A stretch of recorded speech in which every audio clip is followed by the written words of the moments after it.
prepare yourself, guys. Chris with T3 Medias, and this is the Ending Explained spoiler heavy review of Shazam, out in theaters right now. So now let's talk about Shazam. Now, if you have seen Shazam, I want to get involved with you in this heavy spoiler discussion of the movie. If you have not, go check out the other review that I did where I just give a little light explanation of the review and how I felt about the movie and what it meant to me and how much I enjoyed it. Go check that out first. Go see the movie and come back here and let's talk about what we just saw.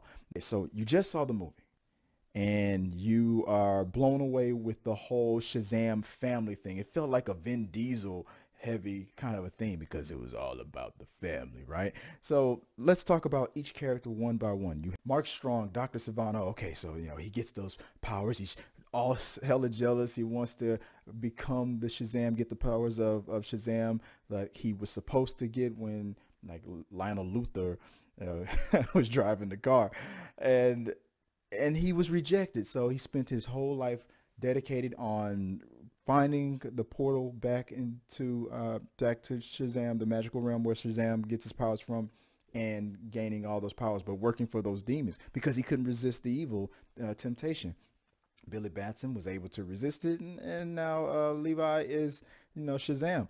So, but the cool thing about it is at the end of the movie where something amazing happened that a lot of people didn't think was going to happen. They got the staff, say the name, and the family, all the brothers and sisters, they all get together, they hold the staff, and they go, Billy! And then nothing happens. They say, no, say my name where I become this guy, right? And they say, Shazam! And now we have Mary Shazam, Freddie Shazam, we have Eugene Shazam, Pedro Shazam, and Darla Shazam, right?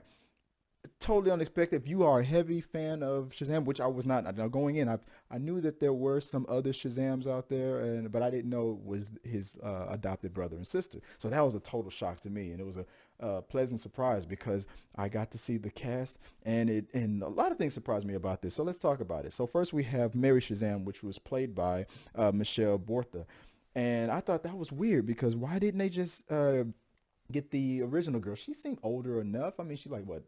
Real early 20s, maybe late teens, early 20s, so she could play the superpowered version of her. But I guess they wanted to make a distinction that when you transform, you become a totally different looking person, or maybe you're taking the image of what the original person looked like, maybe. But then the wizard that gave him the powers was a black dude, so who knows? I don't know. Maybe it's just maybe your inner self comes out, what you imagine yourself to look like when you more than maybe your certain ability, that one ability is more enhanced with each individual, because it seemed that each person really used one power more than other. Like one person really used super strength, like I think that was Eugene, or was it Pedro? The other one really used speed more than anybody else, and it just seemed like they all had the abilities. One person could only fly, one person could only do this, one person could only do that. But it seemed like, yeah, it was all like individually focused on the one person. That's how it felt. But I might be wrong, because it wouldn't make sense that they all couldn't fly and they all couldn't be super fast, and it would make sense that if you're going to fight a big bad, I mean, if only one person is invulnerable to bullets, I mean, that means everybody else can get shot and I don't know. That wouldn't make sense to me. But it seemed like they all had the same abilities, but they all had one ability was more heightened than the other ones. Like everybody was super fast, but one person, like I believe that would be Darla, was really super fast. So if that makes sense. Does that make sense? Yeah. Moving on to Freddie Shazam. Freddie was played by Jack Dylan Grazer, if I'm saying the name right, who played the little brother role brilliantly. I mean, the semi-jealous, it felt like he could also go to the dark side a little bit, the jealousy of it. I mean, I'm crippled. A person like me who knows superheroes, who really likes superheroes, a guy like me who would know what to do with it and would use the powers wisely, I should be a superhero. That should have been the first hint that he was about to become Freddie Shazam. But when he became Freddie Shazam, he was played by Adam Brody, and they look very similar. That was a very good pick.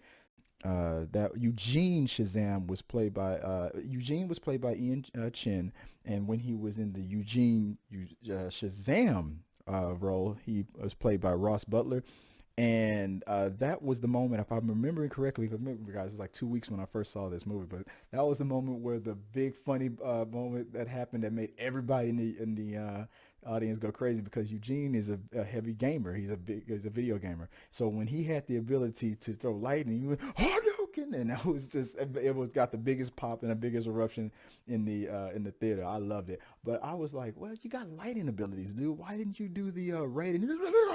Like, and that's what I would have done. Obviously, it's because the Hadouken is more commonly known. But me, I would have went full raiding on him. But Hadouken, everybody knows Hadouken. Everybody knows Street Fighter. Pedro Shazam, played by Hovan Arman, when he became the Shazam character, played by DJ Katrana.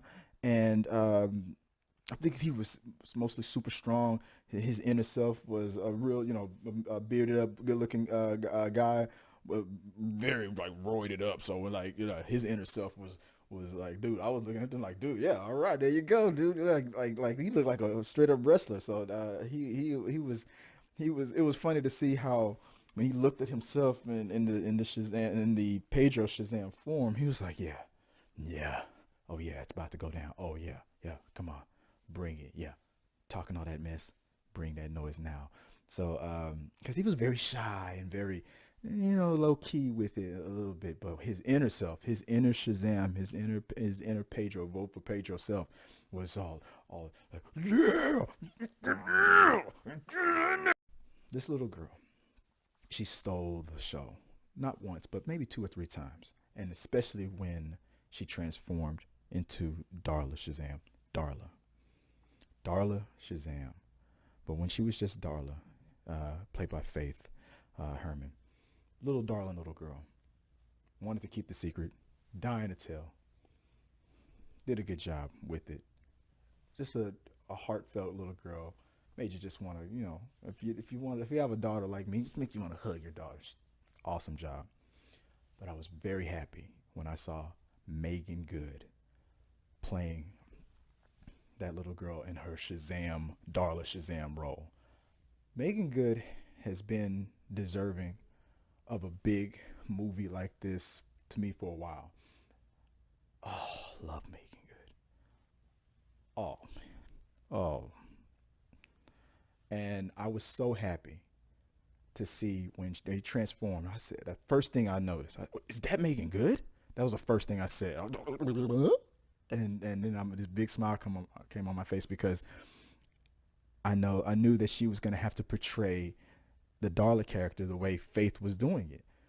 And I'm sorry guys, but to see a woman that looks like that, and then she's all like, "No, sweet Nancy, and she's saving people's lives, and it was just so adorable. I was just wanting to grab my cheeks. I love you, Meagan. Oh, I love you, Meagan. But but to see this to possibly become a franchise situation, and I hope the movie does good. It was a great movie, a fun movie to take your kids to.